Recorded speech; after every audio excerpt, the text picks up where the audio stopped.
Good morning. So in today's lecture we will start from the elevation in boiling point. कल हमने किया था how to define Kb. Today, so this was the formula delta Tb is equal to Kbm. Kb is bilioscopic constant, m is molality. तो molality को हम Wb/mb × 1000/Wa लिखते हैं. तो आज हम करेंगे यूनिट्स ऑफ Kb. Kb की यूनिट्स क्या होंगी. तो इस फार्मूले से अगर मैं लिखूं delta Tb is equal to Kbm, तो what is your Kb, that will be delta Tb/m. तो इसके यूनिट्स होंगी डिग्री सेल्सियस, या आप इसको केल्विन भी ले सकते हो, पर मोलर, और डिग्री सेल्सियस पर मोलर को क्या लिखोगे kg/मोल, और केल्विन kg/मोल. तो ये इसकी यूनिट्स होंगी. Temperature delta Tb degree Celsius में भी वही होगा, केल्विन में, because this is the difference between the boiling point of pure solvent and solution. तो इसके यूनिट्स हो जाएंगे, आपको मिलेंगे डिग्री केल्विन में होगा, किलोग्राम/मोल मीन्स मोलैरिटी. तो उसके बाद रहेगी इसकी वैल्यू ऑफ Kb. तो Kb जो है that is constant for a particular solvent. Constant for particular solvent means, अगर हम देखें वाटर के लिए जो वैल्यू आपको याद भी रखनी है, आपको दी भी होगी न्यूमेरिकल में, Kb है जो वो 0.512 डिग्री सेल्सियस kg/मोल होता है. तो Kb का जो फार्मूला है वो हम लिखेंगे RTB0, boiling point of pure liquid, square molar mass of solvent 1000 into delta H vaporisation. Ma molar mass of solvent रहेगा, delta H molar heat of vaporisation, R constant रहेगा. हम यहाँ पे 8.314 यूज करेंगे इसकी वैल्यू. तो एक यहाँ पे और टर्म होती है लेटेंट हीट ऑफ वेपराइजेशन. तो डेल्टा H वेपराइजेशन जो है वो latent heat of vaporisation into molar mass of solvent होता है. ओके, तो इस हिसाब से हम Kb ऐसे भी लिख सकते हैं, RTB0 का square divide by 1000 into LV. तो इससे जब आप कैलकुलेट करोगे वैल्यूज, इसमें अगर हम वैल्यू पुट करें तो Kb की वैल्यू जो है वो, R की वैल्यू हम 2 ले लें कैलरीज में. Boiling point of pure water 100 degree Celsius और 373 होता है, into Ma molar mass of water 1000 into 540 heat of latent heat of vaporisation होता है कैलोरी पर ग्राम में. तो कैलोरी पर ग्राम में होगा, तो इसको हम क्या कर देंगे, मोल में कन्वर्ट कर लेंगे. तो ऐसे ही कट गया. तो आप जब इसको कैलकुलेट करोगे तो ये वैल्यू जो आपको मिलेगी केल्विन kg/मोल, ये वैल्यू आपको अक्सर वाटर के लिए न्यूमेरिकल प्रॉब्लम्स में गिवन होगी. क्या होगी, गिवन. और आपको ये याद भी रखनी है. वाटर के लिए हमेशा ये वैल्यू आपको याद रखनी है. उसके बाद हमारा यहाँ पे हम एक करेंगे प्रॉब्लम, छोटी सी प्रॉब्लम है. Calculate boiling point of solution which is obtained by dissolving 90 gram of glucose in 200 gram of water. तो Kb की वैल्यू आपको दे रखी है 0.52 केल्विन Kg पर मोल। तो हमें बॉइलिंग पॉइंट ऑफ सोल्यूशन निकालना है। तो अगर आप इसको देखो तो WB आपका जो है 90 ग्राम दिया हुआ ग्लूकोज, मोलर मास ग्लूकोज का आपको पता है 180 होता है। WA सॉल्वेंट का वेट 200 ग्राम दिया हुआ है। तो आप सीधा सीधा ये फार्मूला लगाओगे और यहाँ से डेल्टा TB निकाल लोगे। तो डेल्टा TB किसके इक्वल आएगा, I, बिकॉज ग्लूकोज है तो आपका जो वांट ऑफ फैक्टर है I वो यहाँ पे क्या होगा 1, तो उसको लगाने की जरूरत नहीं है। जब हमें कोई इलेक्ट्रोलाइट दिया होगा तब ये फार्मूला चेंज हो जाता है, ये बन जाता है delta TB IKB WP/MB 1000/WA इन ग्राम। तो इसमें I वर्ड आ जाता है बॉन्ड ऑफ फैक्टर, लेकिन यहाँ पे 1 है तो हमें लगाने की जरूरत नहीं है। तो हम सीधा डेल्टा TB निकालेंगे पहले, I की जरूरत नहीं है। KB is 0.52 into WB 90 180 1200। तो ये आपका 1.3 केल्विन आ जाएगा। अब आपको फार्मूला लगाना है, ये डेल्टा TB किसके इक्वल रहेगा, TB minus TB not. TB not pure water का बॉइलिंग पॉइंट, अगर आप इसको डिग्री सेल्सियस में लेते हो तो डेल्टा TB आपने निकाल लिया 1.3। तो हमें निकालना क्या है, boiling point of solution, that is TB। तो TB आपके पास कितना आ जाएगा 101.3 degree Celsius. Okay, so next problem करेंगे।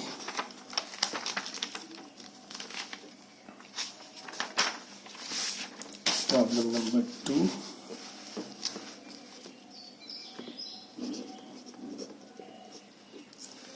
कैलकुलेट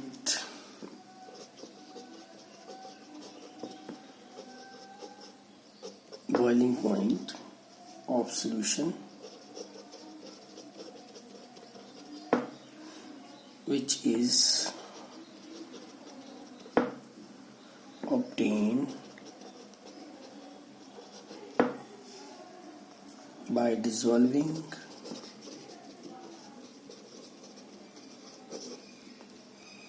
90 ग्राम, सॉरी ये 90 ग्राम ग्लूकोज वाला तो हो गया था।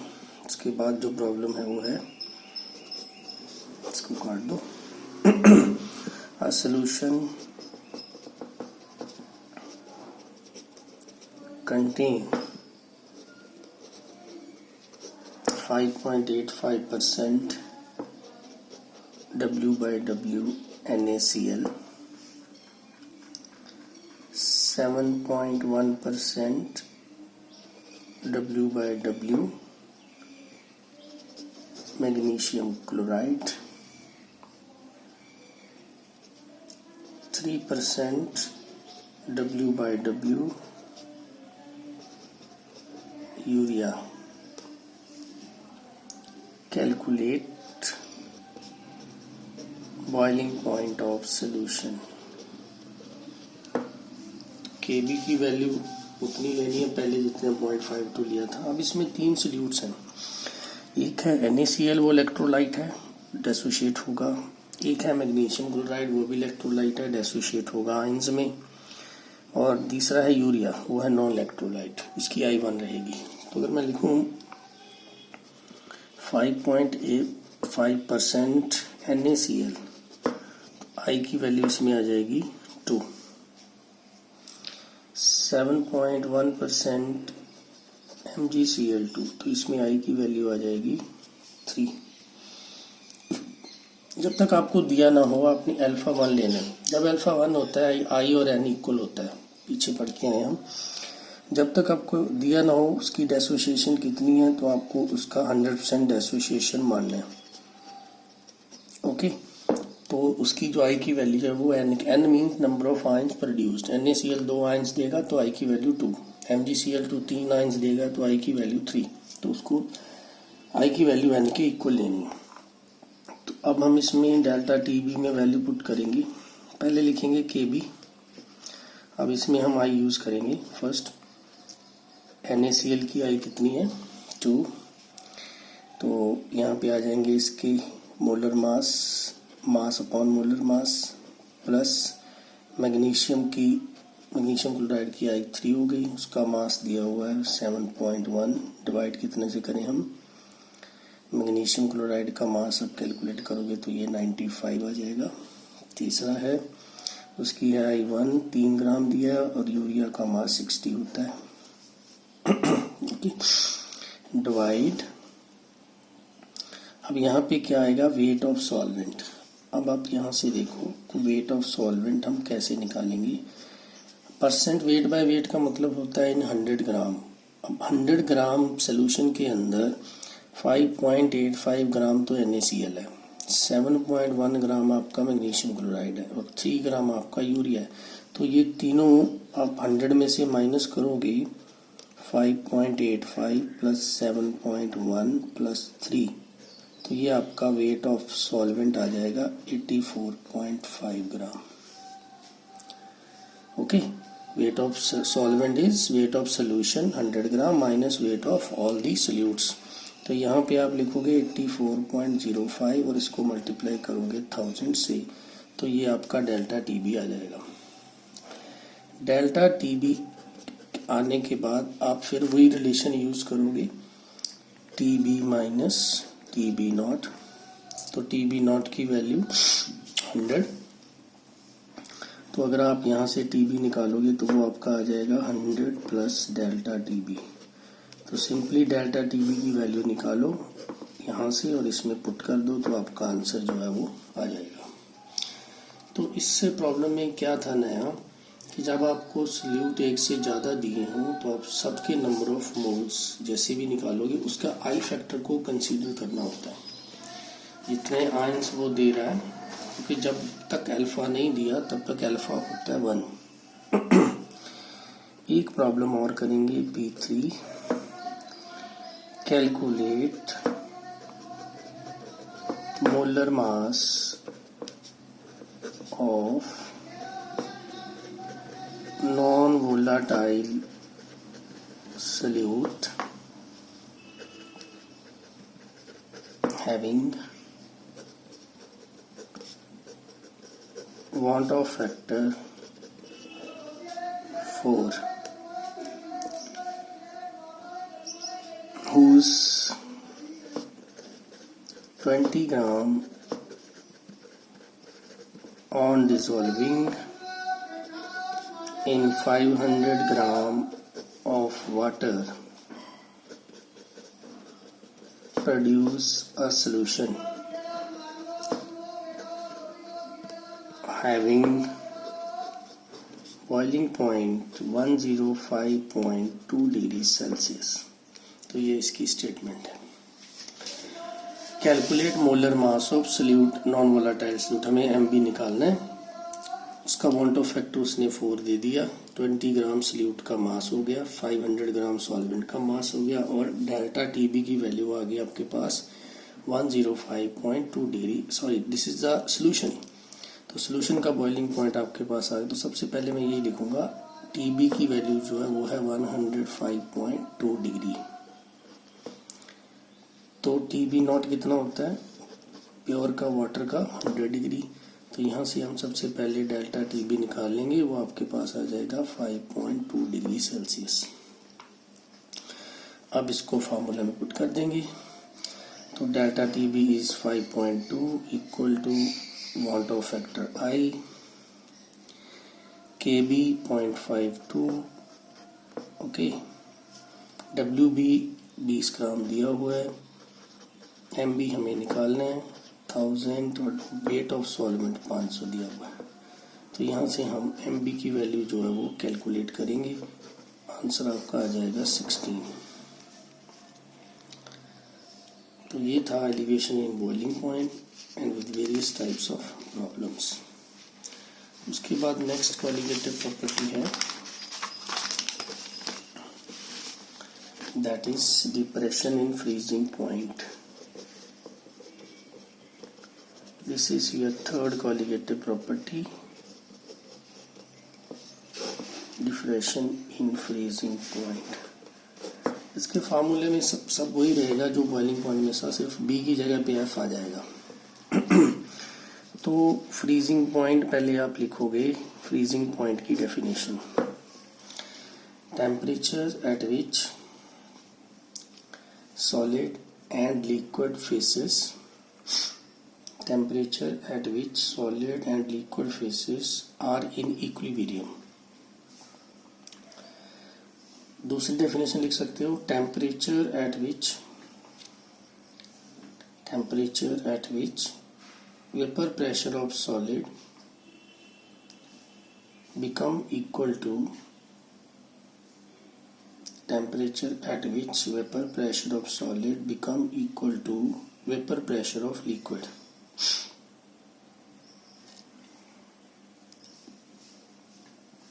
ओके, सो जैसे हम जब सल्यूट ऐड करते थे प्योर सॉल्वेंट में तो उसका वेपर प्रेशर जो है वो कम होता था, तो कम होने की वजह से बॉइलिंग पॉइंट उसका बढ़ गया, तो लेकिन फ्रीजिंग पॉइंट उसका कम हो जाएगा। डिप्रेशन मीन्स कम होना। अब इसका जो ग्राफ है मैं ड्रॉ कर रहा हूँ यहाँ, इस साइड आप लोगे एक्स एक्सिस पे टेम्परेचर, वाई एक्सिस पे आप लोगे वेपर प्रेशर।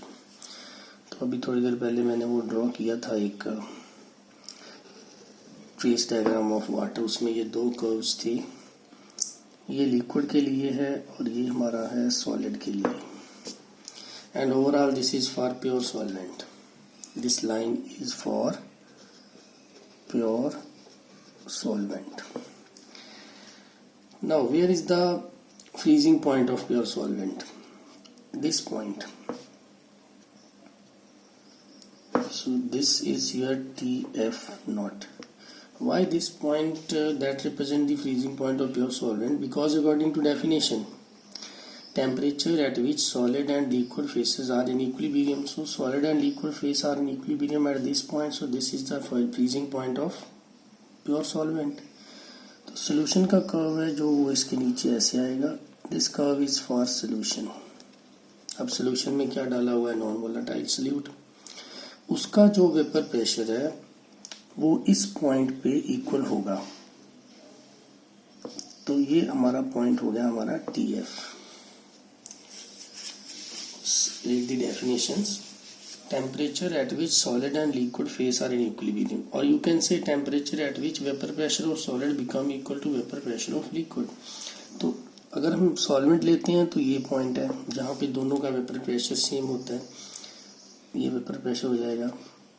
ओके, अगर हम सॉल्यूशन लेते हैं तो ये पॉइंट है जहाँ पे दोनों का वेपर प्रेशर सेम हो जाता है, तो this is the TF not and this is TF। तो ये जो डिफरेंस रहेगा ये आपका आ जाएगा TF। अब हम TF को कैसे लिखेंगे? Pure minus solution. अब इस केस में जो हमारा फ्रीजिंग पॉइंट है, प्योर का फ्रीजिंग पॉइंट सॉल्यूशन से ज़्यादा होता है।